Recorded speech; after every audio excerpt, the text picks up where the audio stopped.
جدید ادب کی سرحدیں جلد اول مضمون نمبر 35 جس کا عنوان ہے سنہری زمین پر روشنی کا ایک پھول سماعت فرمائیے۔ آئیے اردو شاعری کی اجتماعی فضا میں ایک انفرادی سوچ کے شاعر سے ملاقات کریں۔ اس کی انفرادی سوچ اسلام کی زمانی اور مکانی حکایت سے ایک گہرا رشتہ رکھتی ہے۔ اس دیوار پر گھڑی نصب ہے، اس میں منفرد سوچ اور منفرد احساس سوئیوں کی طرح حرکت پذیر ہے، اور اس کے ڈائل پر سمرقند و بخارا کی پرچھائیاں نظر آتی ہیں۔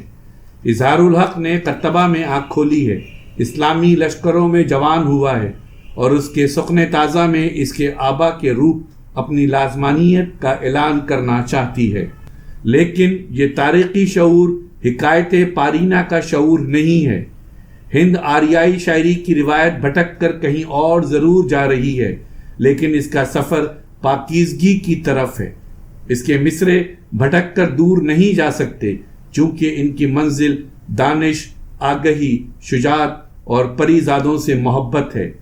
اس کے سواروں کے ہاتھوں میں مشعلیں ہیں، ساز نہیں، مزامیر نہیں۔ رامبو کا خیال تھا کہ اگر کوئی سمجھتا ہے کہ وہ شاعر ہے تو یہ ایسا ہی ہے جیسے جنگل یہ سمجھے کہ وہ وائلن ہے۔ موسیقی اور شاعری کا ساتھ دو ستاروں کا ایک ساتھ چمکنا ہے، لیکن ایسے دو ستارے جو ایک ہو گئے ہوں۔ اظہار الحق کے یہاں آگ اور شاعری کا ساتھ ہے، آگ آنچ اور نور، اور اس آگ سے روشن شاعری۔ یہاں شاعری کی روایتی فضا نہیں ہے۔ روایتی شاعری سے اس کا انحراف اسے ایک ایسی فضا میں لے آتا ہے جس میں بہشتی نہر کا پانی ہے، بادشاہ اور وزیر ہیں، غلام گردشیں، سربریدہ سوار، شہر پناہ، قلعہ، لشکر، مشکیزہ و خرجی اور غیب کے سوار۔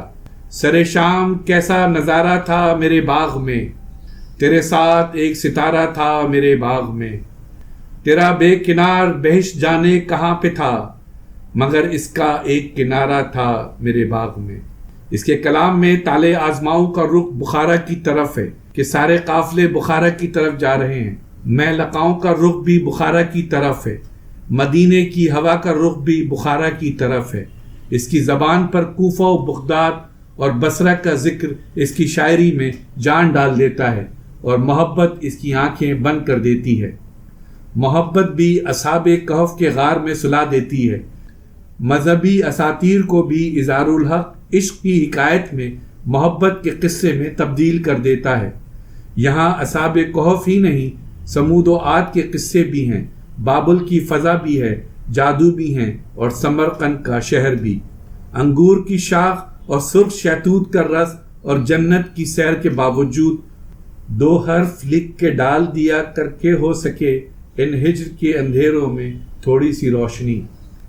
روشنی اور مزید روشنی کی آواز اس کی روح میں گونجتی رہتی ہے، لیکن ماضی کے نوسٹیلجیا سے نکل کر بابل کے میناروں سے آگے جا کر اسے کچھ گیت اور نغمے اور لکھنے ہیں، پریزادوں سے آگے، پریزادوں کی خاطر۔ اب سوال یہ ہے کہ اظہار الحق نے اپنے عہد کے مسائل اور سماجی شعور کی ذمہ داریوں کو کہاں تک قبول کیا ہے؟ اس کی غزلوں میں تو ایک مخصوص علامتی فضا ہے، لیکن نثری نظموں میں یہی علامتی فضا زمین پر آ گئی ہے۔ کسی نے سچ کہا ہے کہ اچھی شاعری میں نثر اور اچھی نثر میں شاعری چھپی ہوتی ہے۔ فکر، درویشی اور اسلام کا ڈائنامزم اظہار الحق کا آئیڈیل ہے۔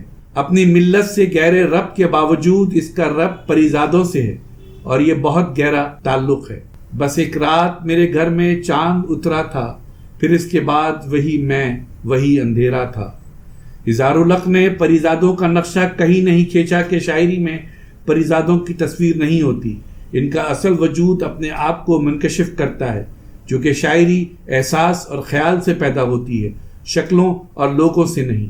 اور شاعر کا اسلوب بھی موضوع کے ساتھ ساتھ چلتا ہے، جیسے چھاؤں درختوں کے ساتھ چلتی ہے۔ اس کے یہاں اسلامی تاریخ کا احساس اور اردو زبان ایک ہو گئی ہے۔ ہر اچھا شعر ایک نئی تخلیقی تجربہ ہوتا ہے، اور ہر استعارے میں کوئی نہ کوئی حقیقت چھپی ہوتی ہے۔ اس کی شاعری میں اسلامی تاریخ کا لشکر، جلوس، جشن اور نوحہ ملتا ہے۔ شاعری سے دہقانی روح جاگ اٹھتی ہے، یا شعری احساس بول پڑتا ہے۔ یا پھر کائنات کے اسرار کو بیان کرنے والی روح شاعر کی روح سے مل کر ایک ہو جاتی ہے۔ اظہار الحق کے یہاں اس میں اسلامی تاریخ کے مصور اور آخ نہیں ملیں گے، بلکہ اسلامی تاریخ کے عمومی جوہر کو دوبارہ تخلیق کر کے دکھایا گیا ہے۔ یہی شاعری کا منصب ہے۔ تو لیجئے پریزاد آپ کے سامنے ہے، خوبصورت شاعری کا ایک مجموعہ، روشنی کا ایک پھول۔